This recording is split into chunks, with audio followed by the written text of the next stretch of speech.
네, 안녕하십니까. 번아웃 관련한 기사를 작성한 위클리 비즈팀의 김지섭 기자입니다.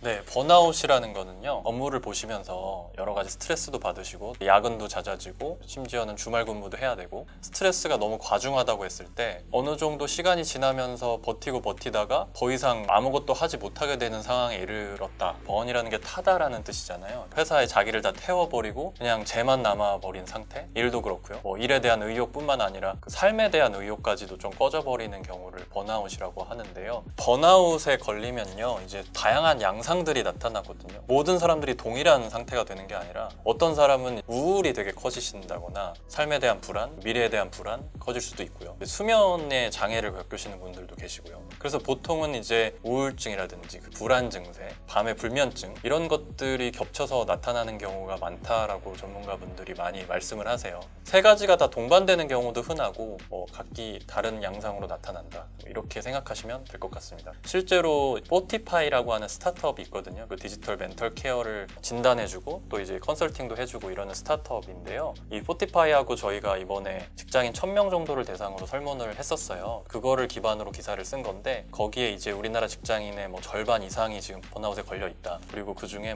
상당수가 우울이나 불안이나 불면이 동반돼 있다라는 게 수치상으로 증명이 됐고요. 어느 정도는 좀 유의미하게 보실 필요가 있다라고 생각을 합니다.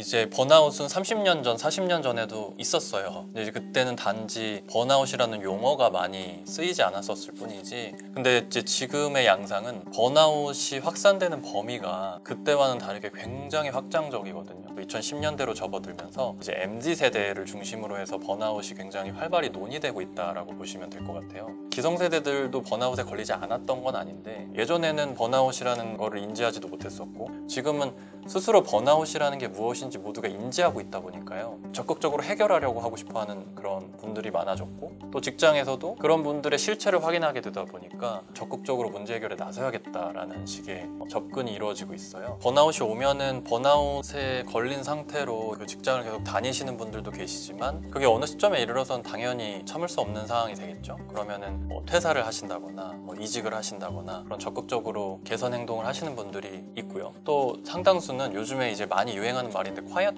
quitting이라고, 이제 조용히 몰래 사직서를 낸다 이런 의미가 아니라 일을 열심히 하겠다라고 하는 그런 열정의 스위치를 아무도 모르게 나만 알게 그냥 가슴속에 스위치가 있다고 했을 때 그걸 살포시 끄는 거거든요. 정말 최소한의 일만 하면서 안 좋은 쪽으로 나아가게 된다. 그 번아웃 때문에 손실되는 그런 경제적 피해가 어느 정도인지를 추산한 그런 연구 결과도 있거든요. 거길 보면은 전 세계적으로 420조 원에 달한다. 그 정도 된다는 말이 있을 정도로, 그러니까 예전에는 잘 몰랐고 혹은 알았어도 약간 방치해도 된다고 생각했다면 이제는 알게 됐고 실체를 이게 경제적으로도 큰 피해를 준다라는 걸 기업들이 알고 있기 때문에 기업들도 좀 적극적으로 해결하고자 하는 그런 노력을 벌이고 있습니다.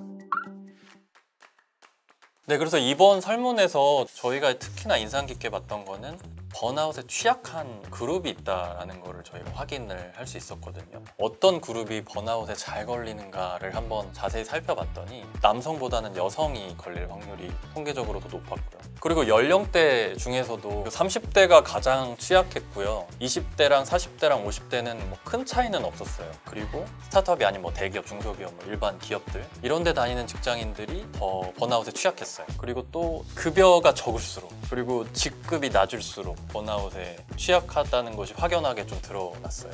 좀 슬픈 얘기죠. 그리고 조직 규모에 따라서 번아웃이 심하냐 안 심하냐는 좀 상관성이 크게 없다라는 게 확인이 되더라고요.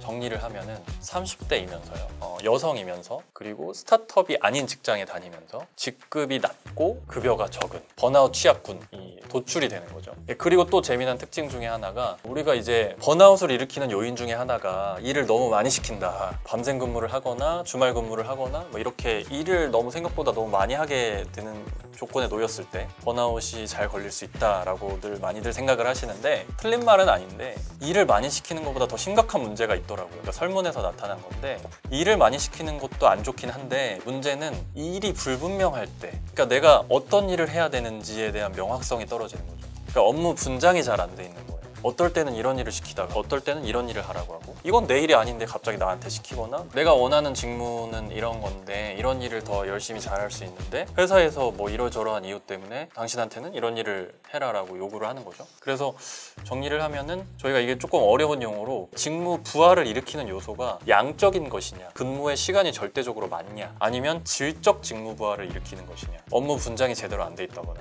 내가 하고 싶지도 않은 일을 해야 한다거나, 그랬을 때 양적 직무 부하랑 질적 직무 부하를 놓고 비교했을 때 질적 직무 부하가 훨씬 더 번아웃을 유발하는 데 큰 영향을 주는 그런 요인이더라고요. 양적 직무 부하도 중요하기는 한데 질적 직무 부하가 훨씬 더 중요했다, 이렇게 이해하시면 될 것 같아요.